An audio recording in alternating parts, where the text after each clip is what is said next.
Uma comissão parlamentar de inquérito que encerra seus trabalhos depois de 6 meses investigando a atuação do governo na pandemia. Uma comissão que listou dezenas de nomes, crimes e fez pedidos de responsabilização. Uma comissão que organizou um roteiro do cálculo que levou à tragédia que já matou mais de 600 mil pessoas no país. Eu sou a Letícia Arcoverde e este é o Durma Com Essa, o podcast de notícias do Nexo.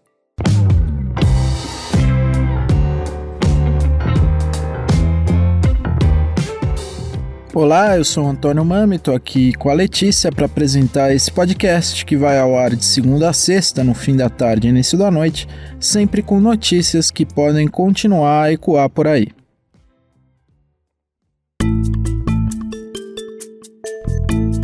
Terça-feira, 26 de outubro de 2021. Último dia da CPI da Covid no Senado. Dia de votação do relatório final, que reúne as provas colhidas ao longo de 6 meses de investigação parlamentar. Esse documento pede a responsabilização e punição de uma série de pessoas pelas ações e omissões do governo na pandemia do novo coronavírus. No topo da lista está o presidente Jair Bolsonaro, a quem a CPI atribui 9 tipos de crimes. Entre eles, crimes de responsabilidade e crimes contra a humanidade. Aparecem também ministros e ex-ministros de governo, agentes públicos e privados e 3 filhos do presidente. A maioria desses nomes já era conhecida desde a leitura do relatório na semana passada. Nessa terça, outros nomes foram incluídos. Um deles é o de Wilson Lima, governador do Amazonas, estado onde ocorreu a crise da falta de oxigênio, que foi um dos pontos mais agudos da pandemia. Fala-se muito sobre os nomes constantes no relatório, os crimes atribuídos a essas pessoas pela comissão e o que pode acontecer com esses pedidos de responsabilização jurídica. Aqui vale lembrar que a CPI não julga e não pune ninguém. O relatório aprovado vai ser enviado à Procuradoria-Geral da República, que pode tomar providências no caso de pessoas com foro privilegiado, como o presidente da República. Também vai ser enviado para instâncias inferiores do Ministério Público, que por sua vez vão avaliar a situação daqueles que não têm foro. São os procuradores e os promotores que vão definir se apresentam uma denúncia formal à Justiça.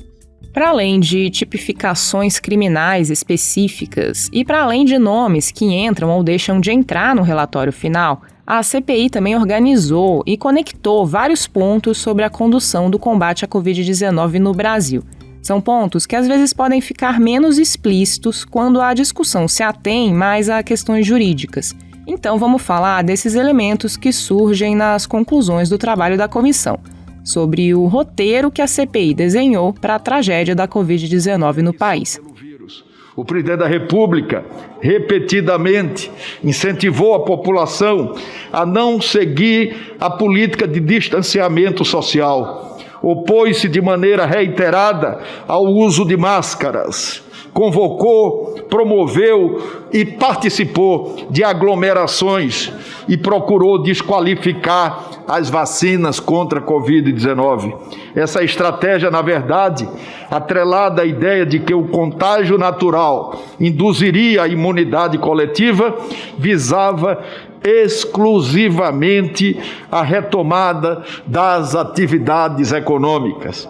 As consequências... Você ouviu aí o relator da CPI, Renan Calheiros, no dia 20 de outubro, quando ele fez a leitura oficial do seu relatório.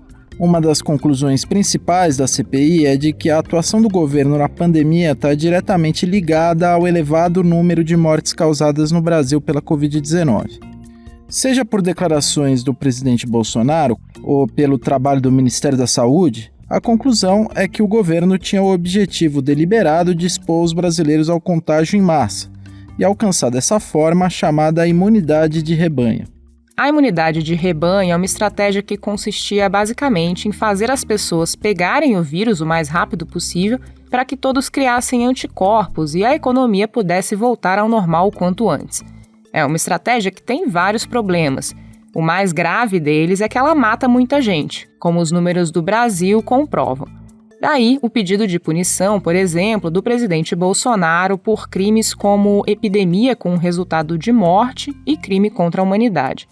Essa estratégia teria aparecido no aconselhamento do que a CPI chamou de gabinete paralelo, um grupo de médicos, políticos e empresários que assessorou informalmente o presidente na pandemia. Um grupo que teria dado uma espécie de chancela de que a busca pela imunidade de rebanho pela contaminação natural seria um caminho a ser seguido. Esse gabinete paralelo teria munido o governo com orientações anticientíficas.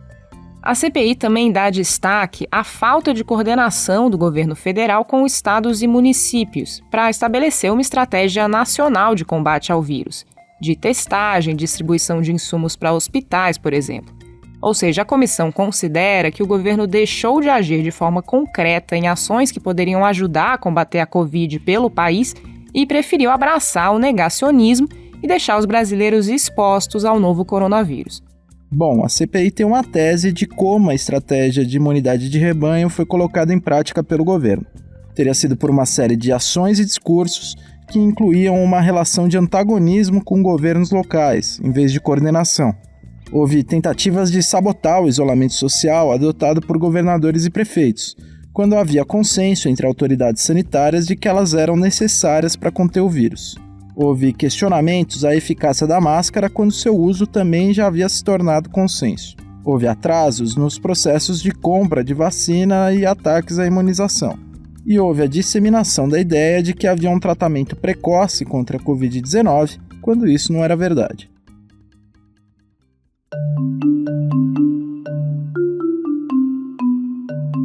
Segundo a CPI, o governo de Bolsonaro buscou em remédios ineficazes, como a cloroquina, uma forma de tentar dar confiança para que os brasileiros não se isolassem, não aderissem às quarentenas, não seguissem protocolos sanitários.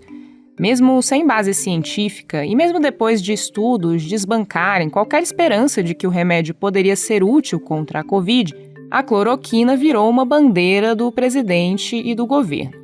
Governo esse que mandou o Exército aumentar a produção do medicamento, lançou um aplicativo que recomendava o remédio para todo mundo e até agora tenta atrasar a decisão de uma comissão técnica do Ministério da Saúde que poderia dar um ponto final a essa discussão que já é vista como superada na maior parte dos países.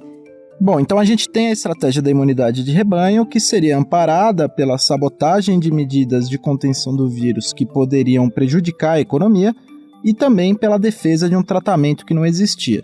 Como disseminar essa mensagem e essa abordagem? Bom, aqui entra a desinformação e fake news, que, segundo a CPI, contribuíram para confundir a população e espalhar uma filosofia negacionista. A comissão diz que o presidente, apoiadores e órgãos de governo ajudaram na disseminação de informações falsas, ou então se omitiram da responsabilidade de garantir uma comunicação eficaz sobre a doença. Desinformação que, aliás, nunca parou e motivou atitudes da CPI até o último momento. O presidente é uma instituição, a presidência é uma instituição. A presidência não é um cargo de boteco, em que você fala o que quer, tomando cerveja e comendo churrasquinho. Presidente da República, que se reporta ao povo brasileiro, baseado num estudo que não tem cabimento nenhum, e fala uma coisa dessa quando nós estamos implorando para a população se vacinar, e tem gente ainda... Esse é o senador Omar Aziz, presidente da CPI, na sessão dessa terça-feira da votação do relatório.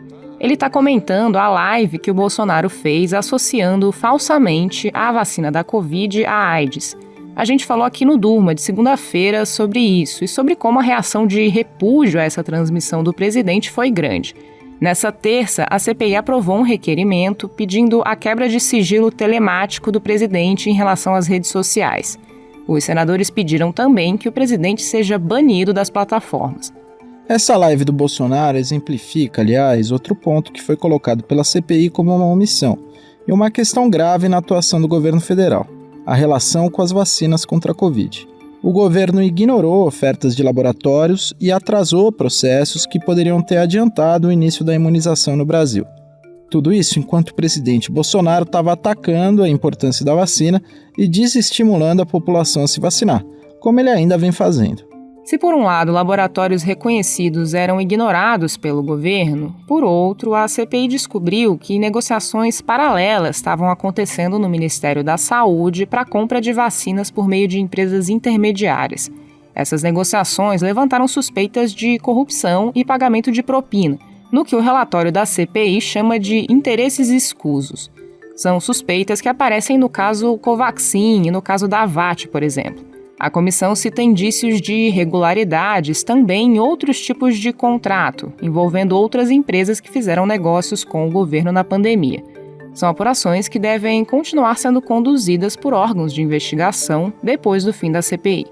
O impacto da CPI da Covid ainda será muito discutido e as suas consequências ainda devem se alongar.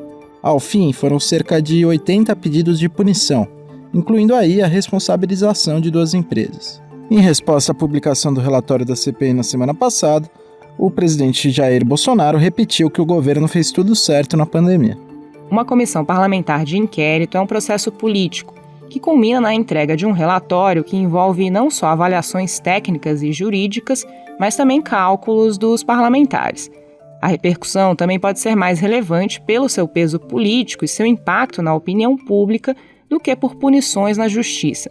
A ver qual vai ser o legado da tentativa da CPI da Covid de destrinchar e organizar o capítulo trágico da história do Brasil, que é a pandemia.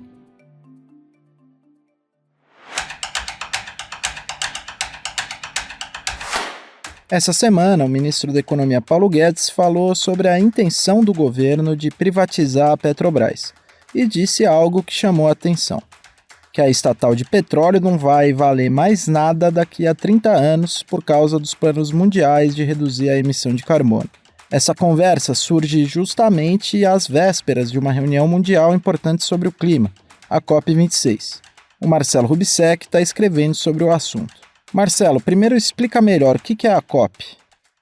Pois é, a gente está às vésperas da COP26, que é a Conferência das Nações Unidas sobre Mudança Climática, que começa nesse domingo agora, dia 31, lá na Escócia. A COP é uma reunião importante que acontece todos os anos, justamente para discutir essas questões ambientais. Ela acabou sendo adiada no ano passado por causa da pandemia de Covid-19 e está acontecendo agora. Essa reunião que começa no domingo, ela deve ter como assunto central discutir o Acordo de Paris, que é o Tratado Internacional de Combate à Crise do Clima, que foi assinado em 2015. E também fechar algumas pontas para conseguir, de fato, avançar com mais urgência na redução de emissão de gases de efeito estufa. Importante a gente lembrar que quando a gente fala de emissão de gases, a gente está falando muito da área de energia e de uma tentativa de intensificar esse distanciamento para as fontes mais poluentes que estão geralmente associadas a combustíveis fósseis. Esse é um movimento que a gente chama de transição energética. E como entra a Petrobras nessa história? Qual que é o futuro dela nesse contexto de transição energética? Então, como a gente está falando de uma empresa que trabalha principalmente com petróleo, a gente fica nessa dúvida, né? Eu falei com a professora Virgínia Parente, do Instituto de Energia e Ambiente da USP, e ela falou que, na visão dela, a Petrobras tem um caminho para, no longo prazo, se tornar uma empresa de energia como um todo, e não tanto especificamente de petróleo. Então ela citou a possibilidade, por exemplo, de avançar no mercado de gás natural, que é, entre os combustíveis fósseis, o menos poluente, e até mesmo de entrar em outras áreas de energia, como eólica e solar. Eu também falei com o professor Alexandre Sclot, da COP UFRJ, que falou que, embora ele não ache tão provável que essa transição energética aconteça com tanta força nas próximas décadas no Brasil, se isso acontecer, não quer dizer que a Petrobras não tem outras opções. Ele falou, por exemplo, da possibilidade de explorar um mercado de petroquímica, como na produção de plásticos e fertilizantes. Ou até mesmo ele disse que o tipo de óleo que a Petrobras explora favorece ela, justamente porque é bom para produzir alguns combustíveis mais difíceis de se substituir. Então, por exemplo, a gente pode ver um avanço do carro elétrico nos próximos anos, mas ainda não temos tantas perspectivas sobre aviões elétricos. E a Petrobras produz um óleo bom para fazer combustível de avião, então a gente vê que tem opções. Não é que a Petrobras automaticamente vai perder espaço conforme essa transição energética acontece. O texto do Marcelo você vai poder ler no nexojornal.com.br.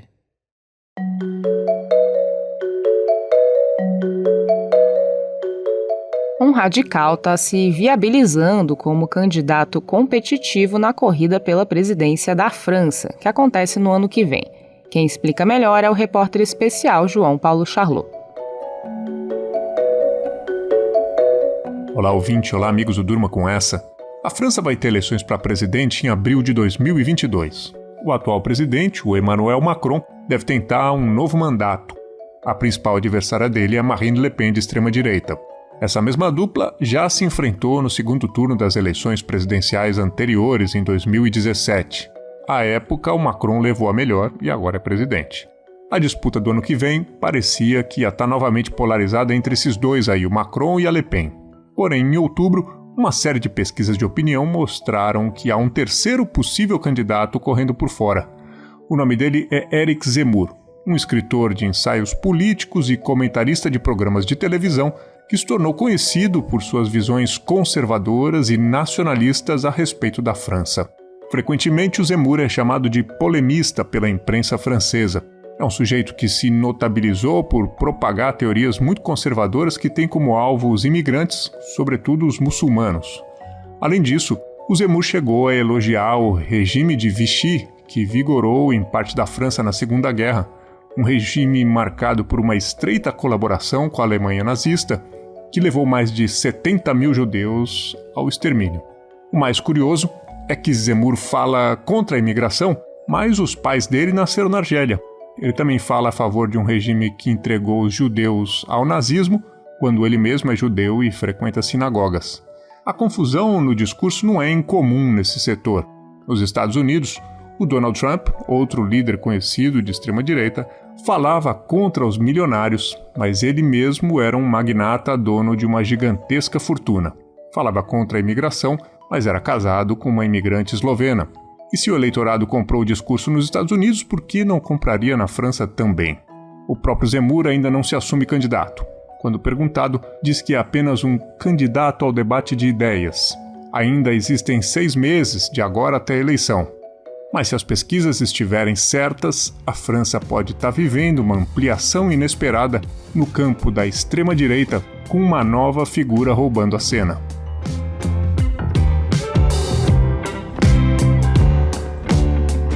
Do roteiro desenhado pela CPI da Covid, passando pelo futuro da Petrobras num mundo de carbono zero e terminando com a disputa eleitoral na França, durma com essa.